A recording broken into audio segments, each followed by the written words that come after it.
Pangulong Rodrigo Duterte ang balitang aarestuhin na siya. Mismong si Duterte ang nagbalita niyan sa kanyang dating spokesperson na si Attorney Harry Roque.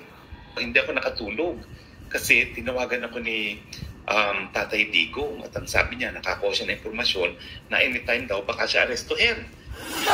Hindi malinaw kung para sa anong Maniwala kaso kayo niya dyan. si Digong. Nagtanong-tanong daw si Roque.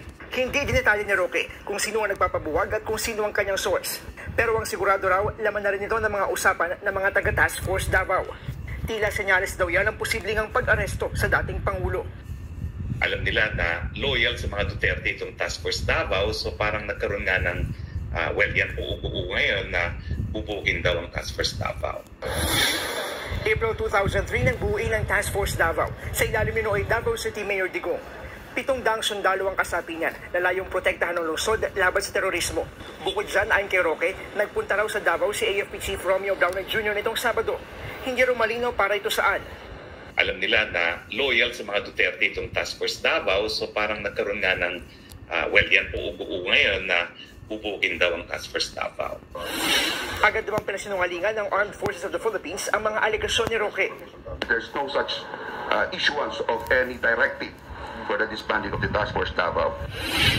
Pati ang AFP Eastern Mindanao Command itinangging bubuwagin ng Task Force Davao. Sa kabila niyan, kinumpirma ng AFP na nagpunta ng Davao si Browner nitong weekend. Pero wala raw itong kinalaman sa sinasabing pagbuwag ng Task Force Davao. At lalong wala itong kinalaman sa tensyon ni na Pangulong Bongbong Marcos at dating Pangulong Duterte.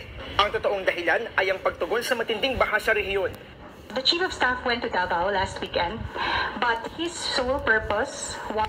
So ayan confirm po yung sinasabi ni Roque na nagpunta talaga si AFP Chief doon. For three things, look into the HADR, how the AFP will assist sa sakuna po na nangyayari sa Davao. Pangalawa po is yung operations po that is being conducted in Davao. And third is to look upon the welfare of the troops. Dagdag pa ng AFP, nananatili silang independent sa gitna ng bangayan sa politika. Nasa bayan daw ang kanilang katapatan. Will remain loyal to the Constitution. Sana and of nga, course, to the magiging loyal kayo. Kung may kinalaman naman sa drug war investigation ng International Criminal Court o ICC ang sinasabi ni Roque na posibleng pag-aresto kay Duterte, ayon kay Justice Secretary Boying Remulla, hindi sila kailanman kinontak ng ICC. Wala raw alam ang DOJ sa sinasabi ni Roque. Remulla, parang... Ito na nga. So ito, pag-usapan natin. So, alam mo, ito lang ako ganito lang ang aking opinion patungkol po dito. Napakasimple lang sa tingin ko, meron talagang ugong. Malamang, ito po ay naudlot dahil medyo nag-trending po. Naunahan ho sila. Kasi lagi niyong tatandaan, naalala ko tuloy yung pinayo sa akin ng isa kong kaibigan na abogado. Sabi niya tungkol doon sa threat na sinasabi ko, di ba ho? Sabi niya, alam mo, unahan mo na. Unahan mo nang sabihin kaysa sa unahan ka. At least pag naunahan mo, may idea na yung tao kung sino. Ngayon, pag may nangyari sa'yo, alam na kagad nila kung sino yung pupuntiryahin ng tao. At dahil doon, medyo matatakot na sila. So, anong punto ko doon? Naalala ko yan kasi malamang, posible hindi ko ito kino-confirm posible hindi ko ito kino-confirm, pero posible lang na inunahan ni Pangulong Duterte. Ano ibig sabihin po noon? Meron na siyang naririnig sa mga kakilala na, tandaan ninyo, presidente ho yan dati. Pag ikaw presidente, ikaw ang naglalagay ng mga tao dyan sa panahon mo. Tandaan nyo, may mga utang na loob yung iba dyan. Hindi, sabihin man nilang para kami sa bayan, para kami sa konstitusyon, para kami sa chain of command. Alam mo, ang Pilipinas, wag na ho tayo maglokohan, di ba? Kung sino yung naglagay sa'yo, utang na loob sa atin, napaka-importante. Ako nga po yung impormasyon ng mga nakukuha ko, dahil dun sa mga taong natulungan ko, kapirasong tulong lang po yun.